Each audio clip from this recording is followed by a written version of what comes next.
Hi guys, this is Jeff at Slavens Racing, and this video is about how to achieve maximum performance out of your motorcycle brakes. Obviously, I'm doing it on a dirt bike here, but you can use the same procedure on street bikes, adventure bikes, any type of bike. It's all the same basic way to do it. There's going to be some variances, and I'll go through that a little bit throughout the video. But anyhow, so the first thing you need to do is inspect the system. Because trying to bleed or service worn out components doesn't work. You're never going to get the end result that you want, really powerful brakes. You're always going to have a mushy brake, one that even possibly fades easily, and just doesn't have that firm feel that you're looking for or the power that you want. I like a really strong front brake. This is a 2020 KTM 500 XCFW, and it's only got 200 miles on it, so the components are in great condition. I don't really need to inspect the components, but I'm going to go through that procedure with you. So first of all, remove the cap. And then let's backtrack just a hair right there. There's the cap. I don't know if you can see it in this video or not, but it says on there, use only .4, and then it's got a division sign, 5.1. I think that's just a little bad interpretation on their part. But what they're saying there is use .4 or .5.1. You can also use .3. So .3, 4, and 5.1 are all glycol-based brake fluids. What you do not want to use is the .5.0.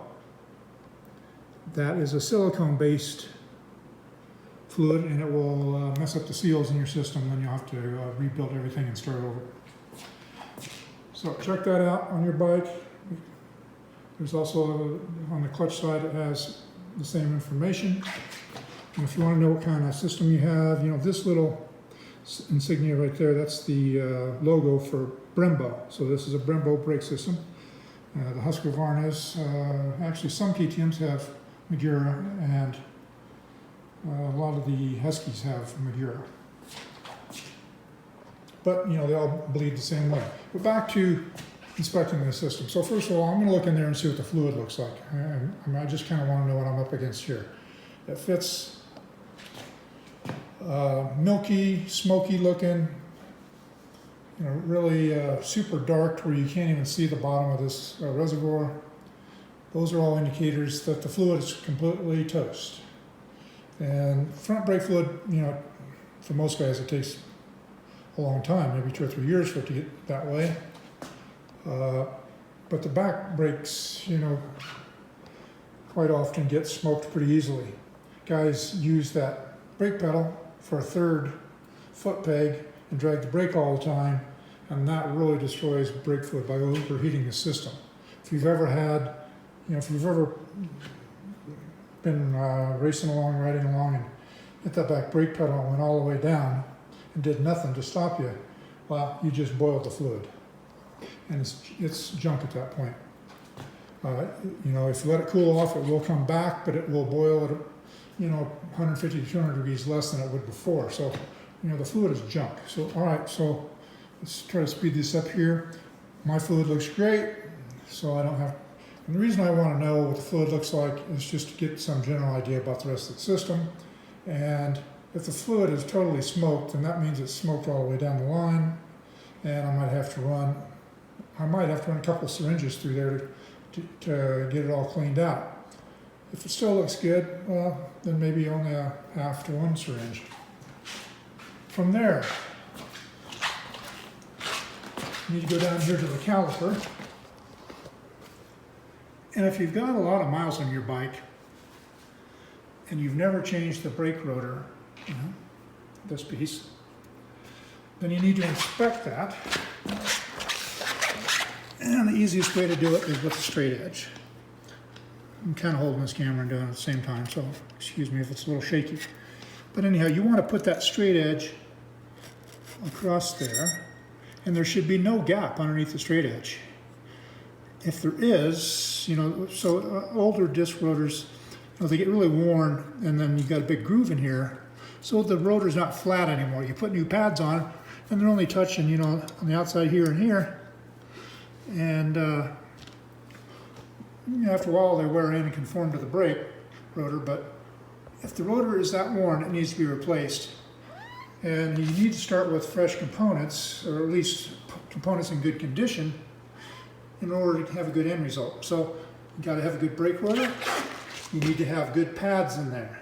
If your pads are 3/4 worn out, you're never going to get a really firm feel on the lever, because the caliper pistons have to come out too far, and that reduces the pressure.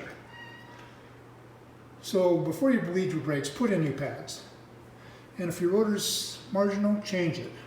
Those components are not that expensive. We have disc rotors, I think even down to $60, but they're mostly between $60 and $110.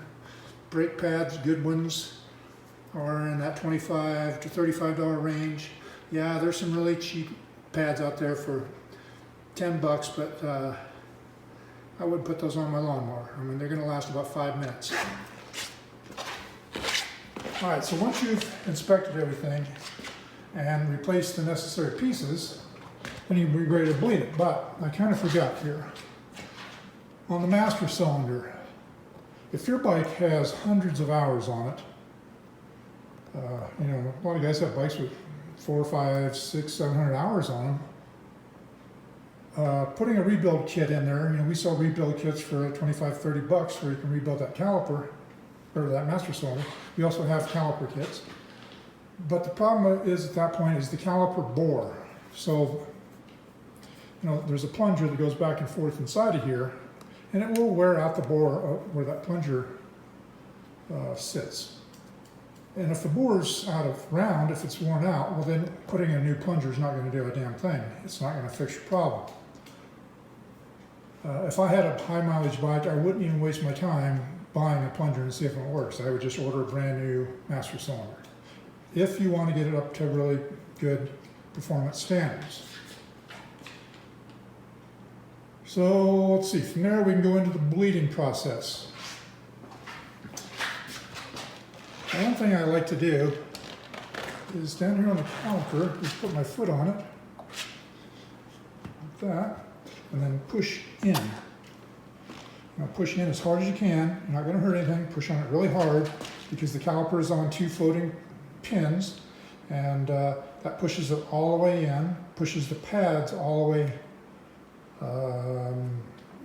into the caliper, the pads and the pistons, excuse me, and that pushes fluid up into your master cylinder. So if there's a bunch of air sitting down in that caliper, it's going to push it up to the master cylinder. This little trick comes in handy when you're out trail riding. If you have kind of a hard crash, maybe your bike flips down the hill or something, I've had them before to where I get up and the brake lever goes to the bar. There's no hydraulic pressure whatsoever. Exactly what causes that, I can't say. I've got theories on why, but I don't have total black and white evidence. It doesn't really matter, it just happens. If it does, do the old foot trick. First thing you do out on the trail, when you get up and you've got no front brake, you push in on that. And then you try to pump up the front lever, and you push in on it again, and then pump up the lever. Do that a few times, and more likely than not, you will get a reasonable lever back where you can continue your ride. If that doesn't totally fix it on the trail, then I've got another system I'm going to show you here on how to bleed it out on the trail without having fluid or anything. And sorry guys, I'm still wiggling around here. So from there, now it's time to get to work and to bleed this system. So I'm going to start at the bottom with the syringe. You can see I've got a few things here lined up, and I'm going to hook the syringe onto the nipple down there. This is the nipple. And then I'm going to go through that procedure. So give me just a minute so I can get some equipment hooked up. All right, now I'm down here at the caliper, and I'm going to hook a syringe onto it. you know, you can buy these syringes. I know veterinary supplies have them. I don't know where else you can get them, but, or if you have installed a recluse clutch, well, there's 2 syringes that come with those clutches. And that's where this one came from. So first of all, you want to get a full syringe. You know, this brake's new, so I don't want to bleed the system. I'm just going to show you how to do it. I'm not going to push fluid through a brand new system. I'm just not doing it. So you want to start out with a full syringe, and you know, stick this end down into a container of brake fluid, about 3, 4, or 5.1. And then draw in the fluid, and then you're going to have probably a big air bubble in here, or at least a small air bubble. And when you do, just keep the fluid up, the syringe upright, so that air bubble comes up. So you see I don't have any in here right now. I don't have enough fluid to do this job, but you'll get the concept. But I've got an air gap up here. So if I hook this onto the system right now, I'm going to push that much air into the system. I don't want to do that. That defeats the purpose of doing this. So I'm going to first push up on the syringe real slow. And hopefully I can do it slow. Sometimes these syringes want to stick, and then all of a sudden they let loose, and bam, you've got a mess. Come on, baby. I'm going to hold it over the end here and try it a little differently. There we go. Oh, there you go. I got a mess. So, but you can see I don't have any air in the line. So now it's ready to go on here. So you want to remove this rubber cap all the way. And then you need to take an 8mm box end wrench and put on there. Now some bikes it's a 10. Might even be a 12 on some bikes. I don't know. On this bike it's an 8. So I removed this whole rubber cap so that the wrench would go on all the way. And so I can stick the hose on here.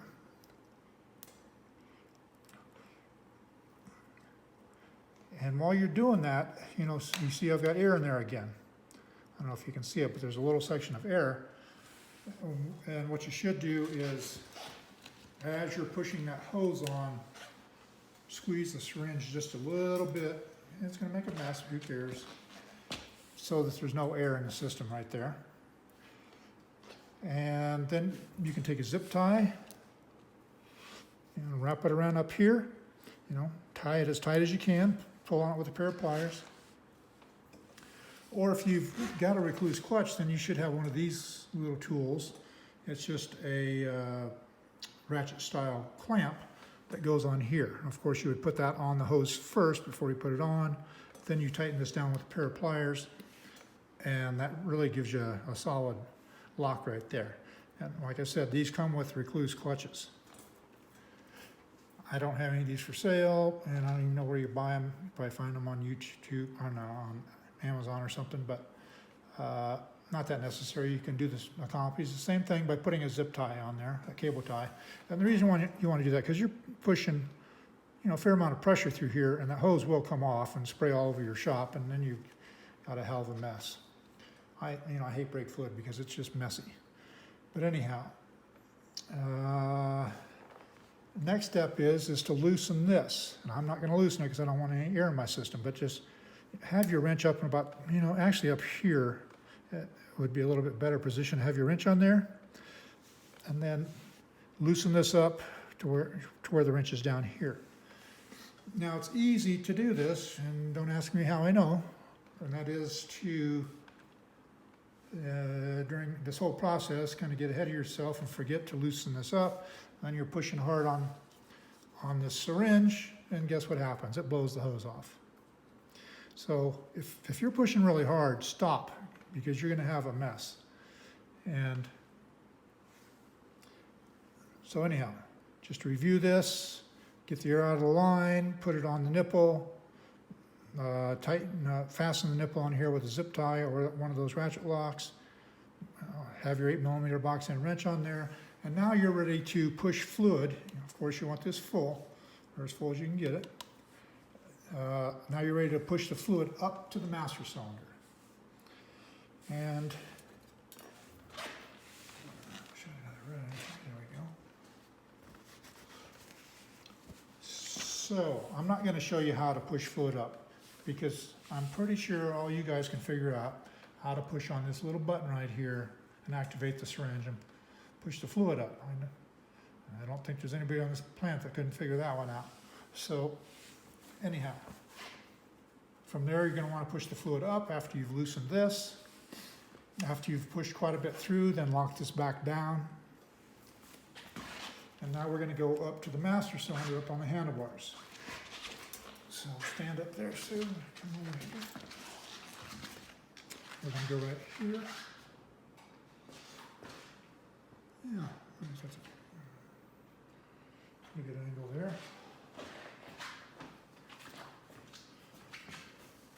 So, because you're going to push a lot of fluid up, you should take this rubber boot off because it's going to get underneath there and you have to clean it out of there anyhow. So just start off by taking it off so you don't have to clean it. Then you're going to want to get a shop rag underneath here and just tuck it in on, however you want to do it, tuck it in under there to where it captures the fluid that's going to flow over out of here.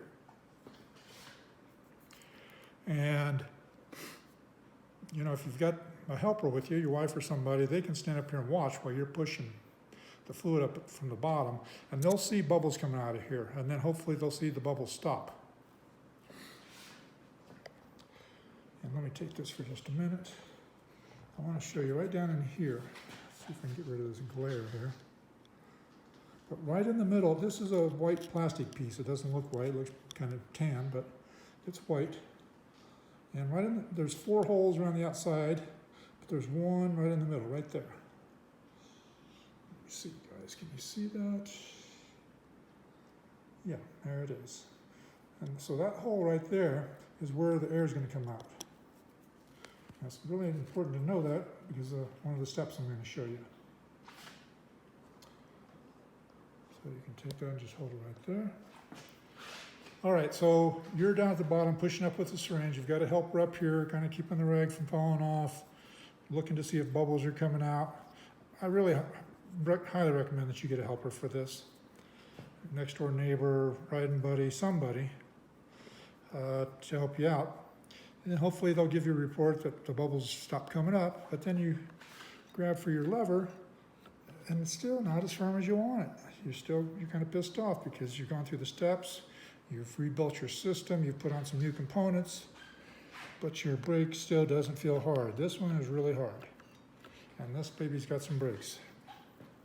So, from there, I do a procedure that I call flicking.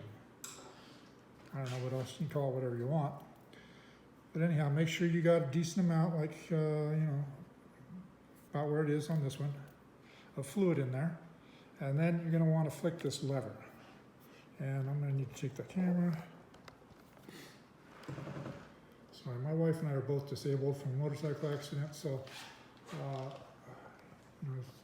things aren't quite as easy as they used to be, but we're managing just fine. Not complaining. So from there, you're going to want to keep your eyeball on that hole there. You make sure you got plenty of fluid in here. You don't want to let it get, be down to where you can see the plastic piece to where it's exposed. And then you just flick this lever. And I don't squeeze it like this. You can, but it's not going to gain you much. I just flick it. And when you flick it, you should see air come out of that center hole. And of course, air is going to go to the highest point. If you don't have it to where it can, and of course you don't quite know where that is. If you push it all the way over like this, to where it's tilted, well, now you've made the edge of it the highest point, so you just kind of got to move it back and forth. I should back up just a hair. So, most of us run with our levers down, at an angle, 30, 40 degrees or something. And that doesn't quite work for this bleeding procedure. So loosen up these clamps, rotate the master cylinder up to where your lever is almost level with your handlebars. And then as you're doing that flicking, move the bars back and forth. don't know if you can see me doing that, but just move the bars back and forth to where you kind of rock this master cylinder back and forth. You're going to make it to where it's moving back and forth like this, so that the air comes up to that little hole while you're flicking the lever. So do this. I know there's a lot of glare in there, guys. I'm sorry, I can't help it. But do the flicking while you're moving the handlebars back and forth to tilt this master cylinder back and forth. And you'll see air coming out of there. There are going to be little bubbles, and then after a while, hopefully you don't see any more. And at that point, you should have a really solid brake lever feel. If you don't, if you've gone through all this procedure, maybe you've even done it twice, maybe you've done the flicking quite a few times, and you still just don't have the results, it's still just a little bit off, it's because during the whole procedure you've created a bunch of little tiny micro bubbles in the system, and those kind of need some time to gather up with the other micro bubbles and make bigger bubbles. So at that point, I would let the bike sit. If you're doing this in the morning, come back in the evening and work on it. If you're doing it in the evening, come back the next morning or the next evening. And by that time, those bubbles have kind of joined together and they're easier to get out of there. Even sometimes when I get a really solid feeling brake lever, the next day it feels just a little bit off, I'll do the flicking and get them out of there. So I think that's about it, guys. Hopefully this helps you. I got my assistant over there, laying down on the job. But let me see what I might be forgetting here. So let's just review it real quick. Start up here, inspect the fluid. Go down, look at your brake pads and your brake rotor. Get those in top condition. Use the syringe and push the fluid from the bottom up. Move up here. Do the flicking procedure. And you should have a good brake at that point. Now, what you don't want to do is to fill this up all the way, because if you do, when you put the cap on, it's just all going to overflow. And even when it's at almost the right level, they'll still overflow a little bit. I would put the bars in a position where the master cylinder is level before I put the cap on. If the fluid is high on one end, then it's gonna puke some of it out. I think that's about it, guys. If you have questions or comments, post them below in the video. I'll also I highly recommend Motul brake fluid, the 660 or the 600. Both of those are excellent products. Yeah, they're a little pricey, but do you want to stop or not? You want solid brakes? Spend a couple more dollars and do it with the right equipment and supplies. And I think that's all for now, guys. Get out and ride, take care of the trails, be a trail ambassador. You see people doing stupid shit, call them out on it. Help out with work days. Do whatever you can to keep our trails going. That's all for now.